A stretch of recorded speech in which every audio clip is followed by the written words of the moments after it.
Greetings, people. Greetings, people. Greetings, people. This is going to be another short one, ladies and gentlemen, brothers and sisters, friends, enemies, and comrades. I hope you are doing okay wherever you are, whenever you are. I hope you're doing well. I hope you're doing well, ladies and gentlemen, brothers and sisters.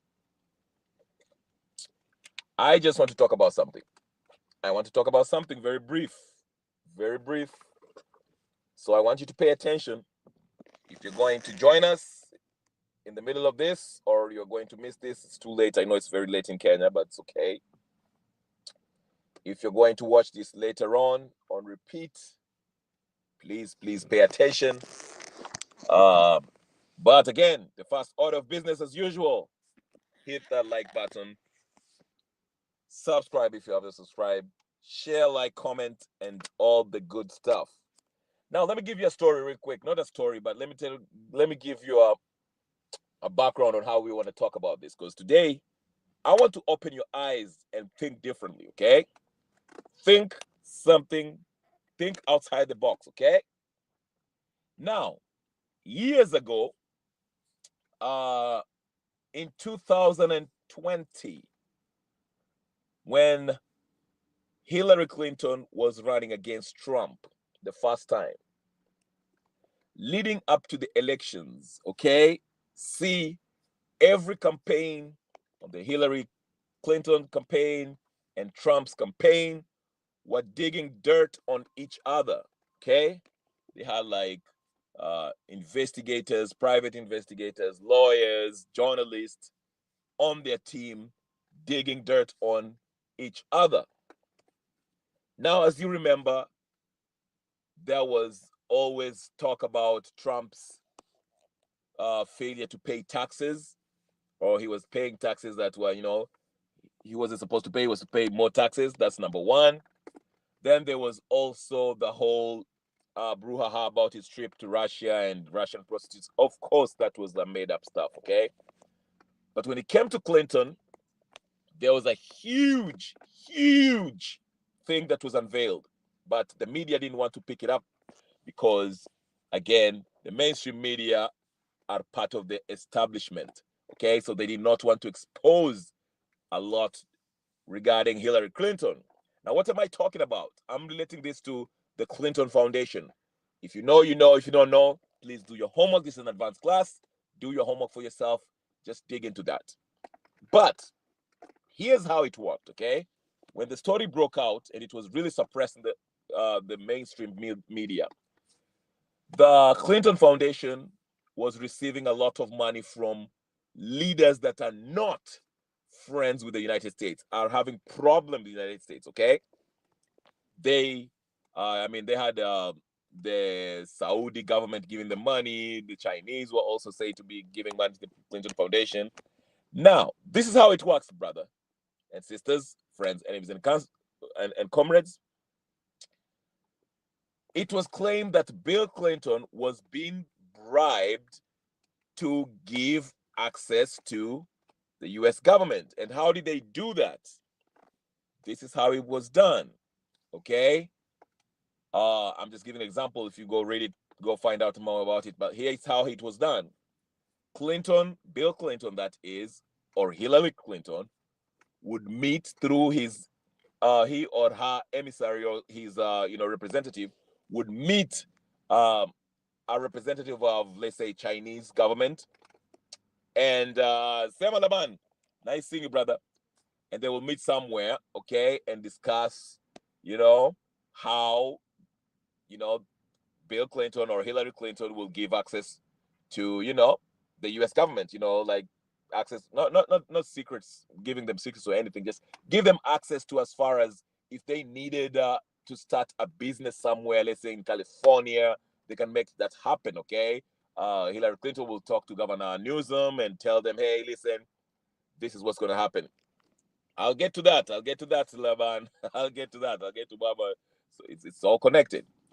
So that will be worked out. And in exchange, Bill Clinton or Hillary Clinton will be paid, let's say, 100,000 cash. But they were not going to pay Bill Clinton directly. Of course, if they do pay him directly, that will be obviously a red flag, and there'll be arrested because that's criminal. This is a criminal offense. So how did they pay Bill Clinton or Hillary Clinton? Um, they would arrange for Bill Clinton or Hillary Clinton to give a speech in a certain university. It can be the University of Cairo or University of Shanghai or University of whatever the case is, okay? And in return, that's how they were going to pay Bill Clinton or Hillary Clinton. Give 100,000 for a speech here, give 100,000 for a speech there, and that's how payment was made. Okay, it was indirect. They will not exchange money just or they meet somewhere, okay, and under a tree somewhere and they give them. No.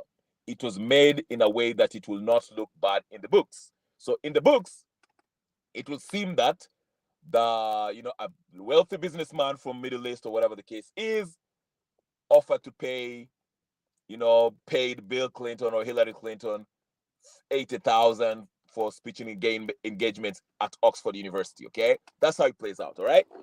Now I know you might be asking yourself, "Hey, Kenya Rebel, what are you talking about? You're talking about Baba and Raila. What does that have to do with anything? Talk to us. What do you mean?"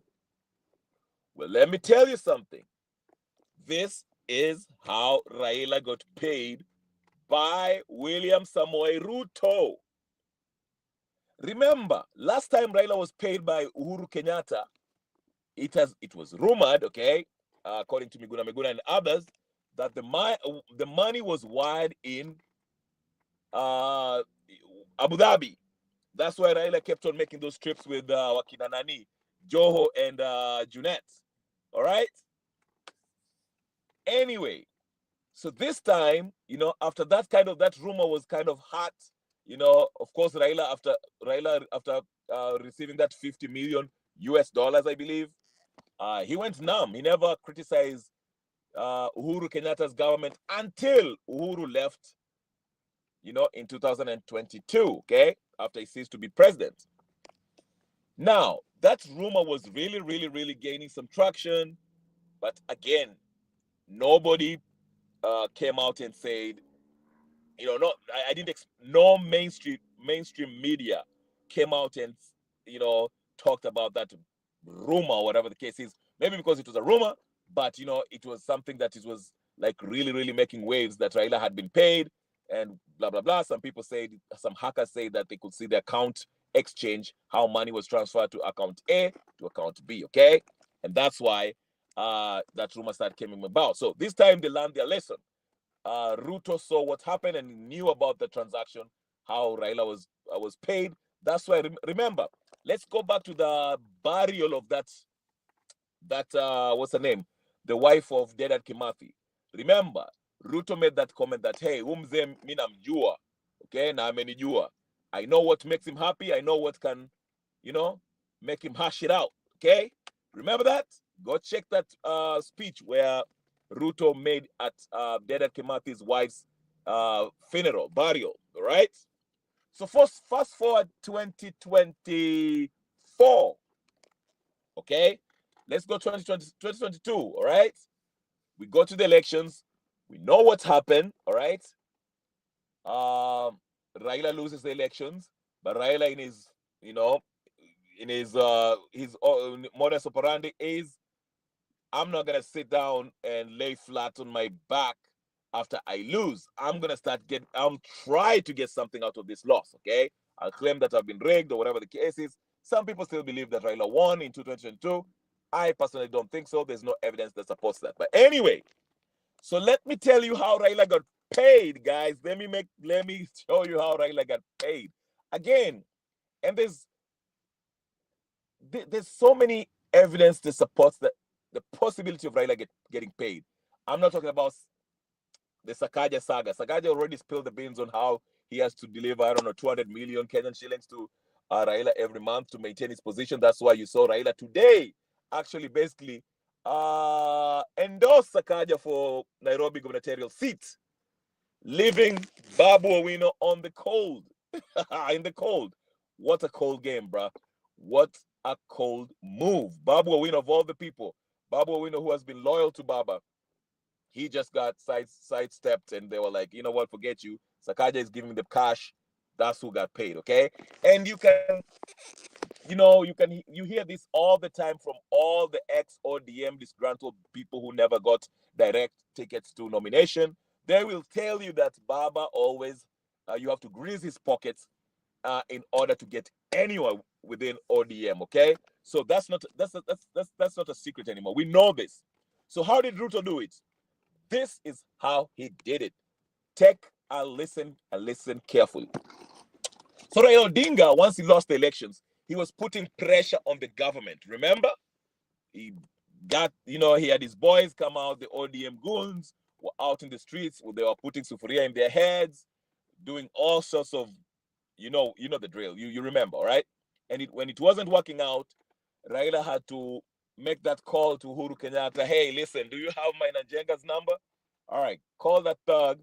We need some violence in the streets so this government can actually know that we are serious. We need some violence so people can freak out and talk and say that this two needs to meet. And that's exactly what happened. Uhuru told him, all right, thank you, brother.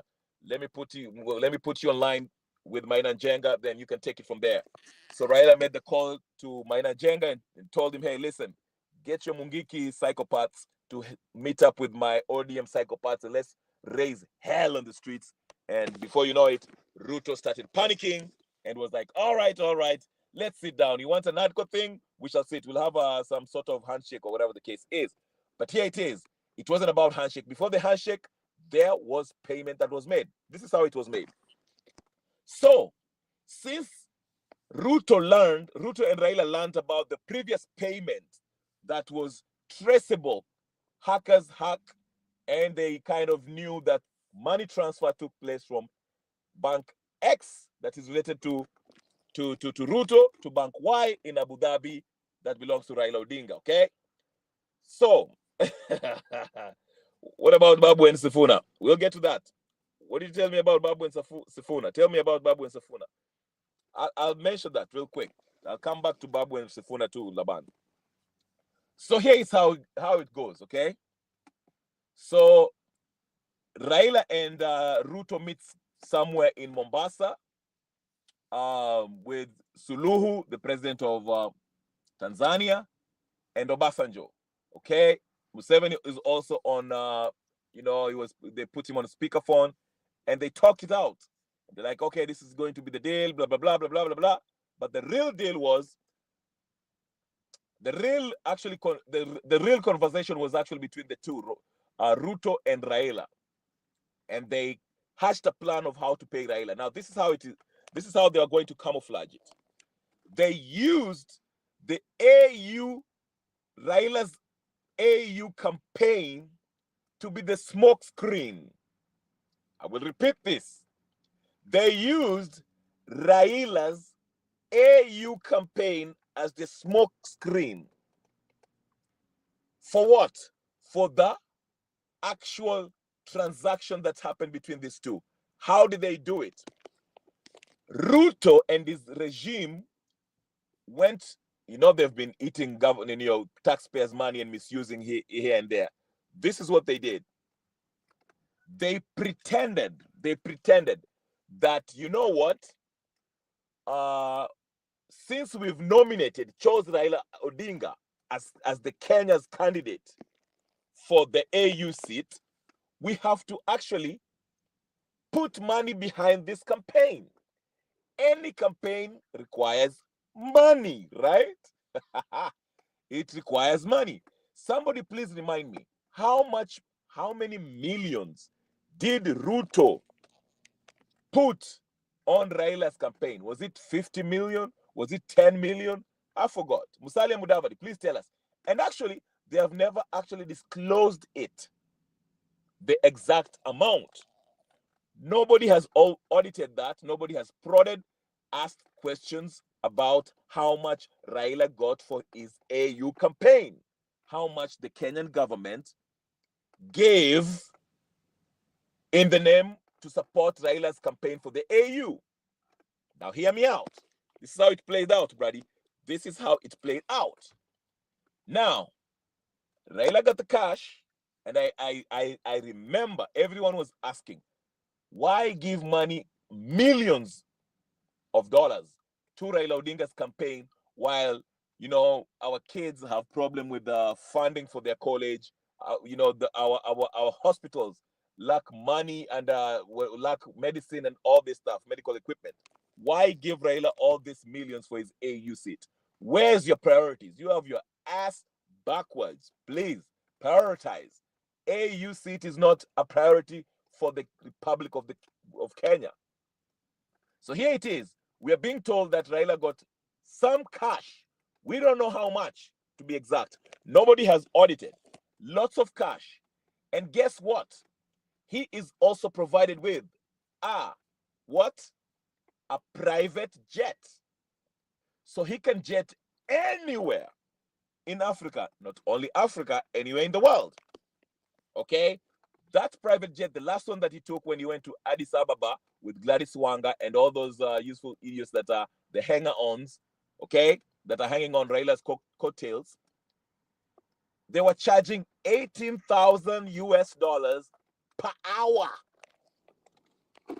The private jet had to leave Portugal and pick up Raila Odinga at Wilson Airport and flew him with Macau Mutua, Gladys Wanga, and the rest to Addis Ababa for a 3-day thing in a hotel somewhere where Raila gave a shitty speech about his warped vision about Africa.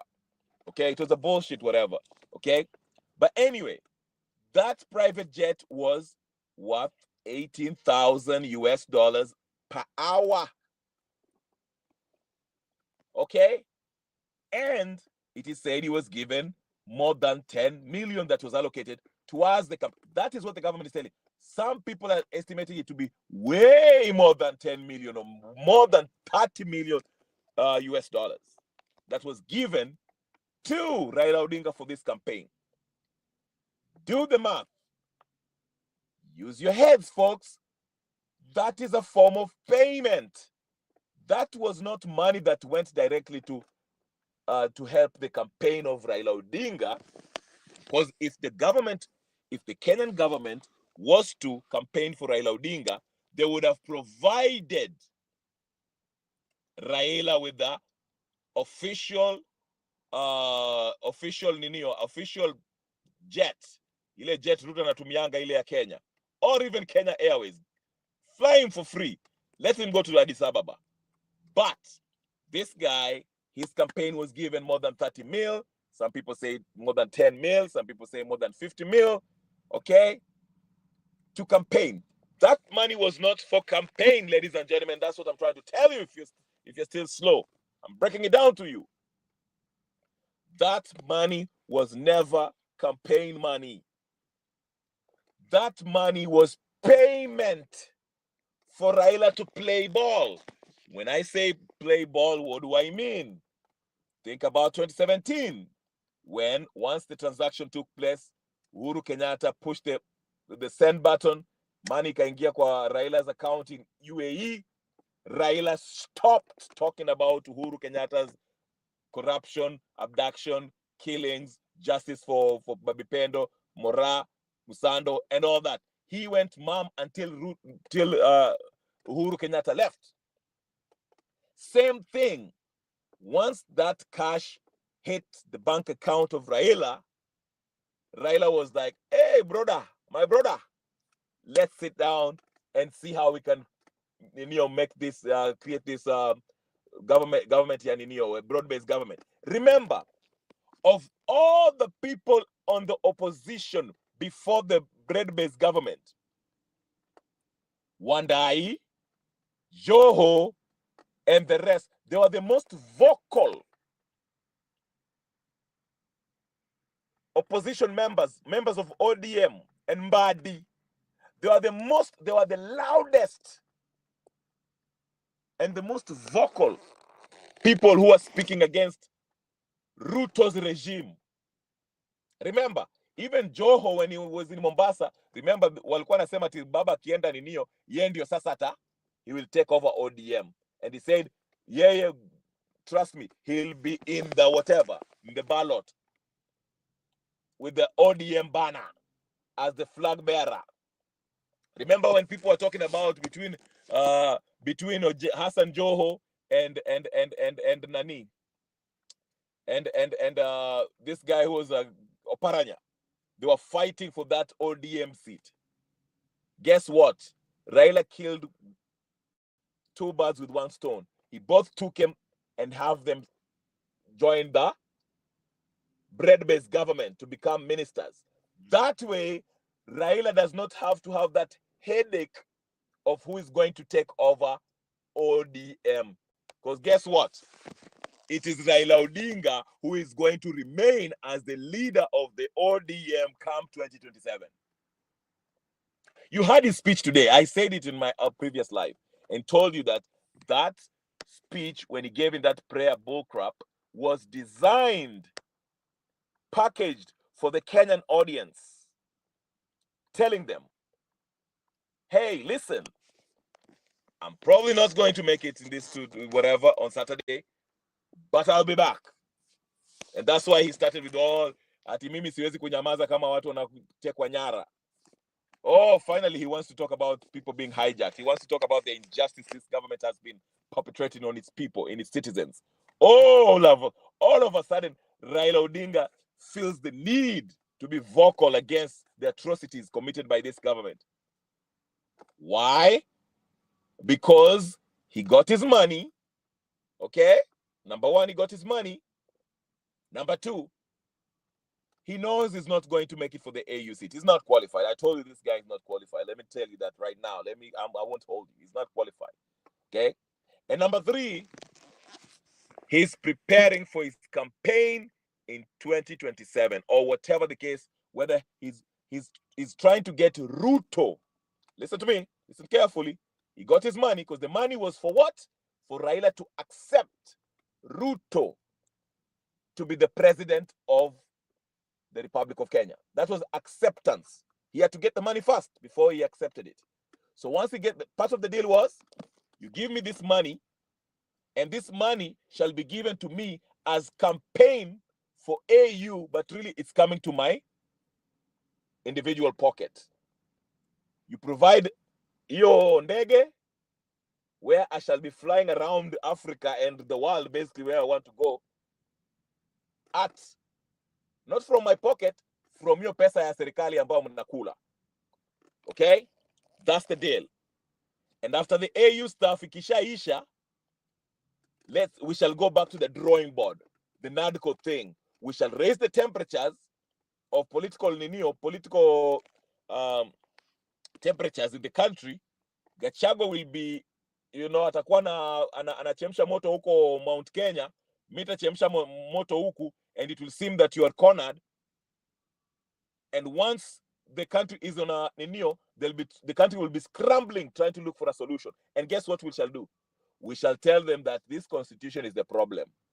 This constitution was not designed for Kenya, for the Democratic Republic of Kenya. We need to look at this constitution and change it so it can fit us, so it can be all-inclusive. Remember, Wandai was the one who was really the loudest when he was talking about the change of this constitution and talking about inclusivity. Are you forgetting? So what I'm trying to say in summation is this.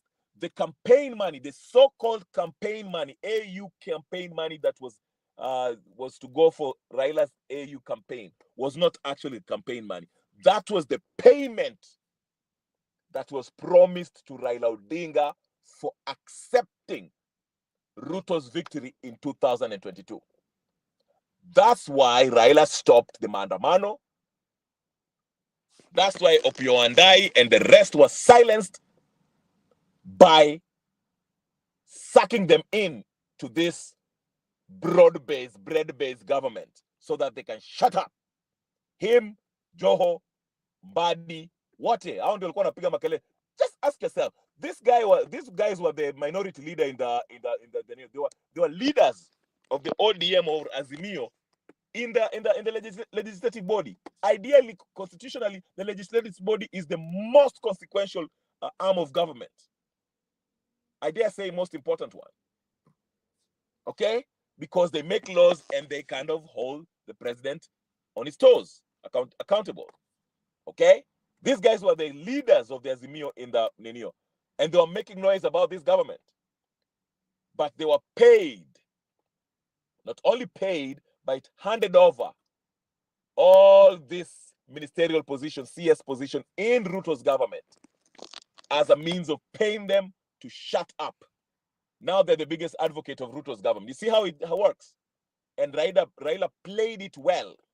Now, let me get to Sifuna and Babu Owino. As Labana say, you remember what I told you about Babu Owino and Sifuna? They will be nowhere near ODM in 2027. There's a possibility, and you might be right. You know why? You know why?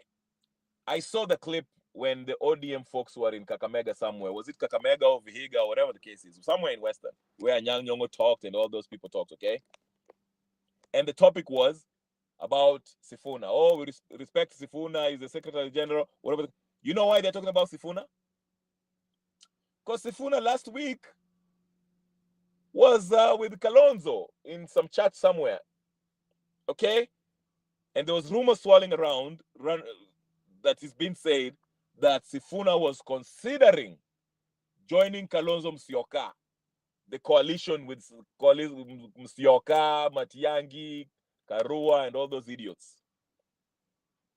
Okay? So it was said that Sifuna is kind of looking outside. He's shopping around because ODM is in a shaky ground. But let me tell you something, brothers and sisters, ladies and gentlemen. Let me tell you something for those of you who don't know what's going on. Raila anawacheza. He has all those people that wanted to inherit his position in the event he leaves are already occupied. Their hands are, their seats are already, they have been given positions. They've been done away with. Wameenda. Joho, who wanted to be the presidential candidate in 2027, ndio huyo ameingia kwa broad-based government. Oparanya, who wanted to be the leader after Raila leaves, ndio huyo ako kwa broad-based government. Okay? Sifuna ndio huyo ameanza kushikana na Kalonzo hapa. It says Sifuna might even go. Babu Owino, nobody even talks about Babu Owino anymore. Who talks about? When was the last time we heard about Babu Owino doing something of any significance? Never. You see? And guess what? Raila knows he's going to lose. And once he loses, he'll be automatically the presidential candidate of the ODM party, the leader of Azimio. Because whether Kalonzo leaves and stays with that coalition with Martha Karua and Wamunyoro and Matiang'i, Raila will still be the Azimio guy when these guys are gone. You understand what I'm saying? So Raila shapata payment yake, and guess what? Umeona kama ameanza kunguruma. Anapiga makelekelele in his speech. I told you, that speech was packaged for the Kenyan voter. Anyway, it's been 28 minutes. I do not want to stay longer than this. I just wanted to speak briefly about that and to bring it to your attention that the bribe, the payment from Ruto to Raila was made in the name of the AU campaigns. Okay? And it came with some privileges that Raila is allowed to enjoy, i.e., the private jet that he uses with Macau Mutua to traverse the African continent in the name of meeting the heads of states for his AU campaign. These guys probably don't even care about that seat, and they know it. They're just using it for their personal use. And who is footing the bill? The taxpayers' money. It's done in a slick way.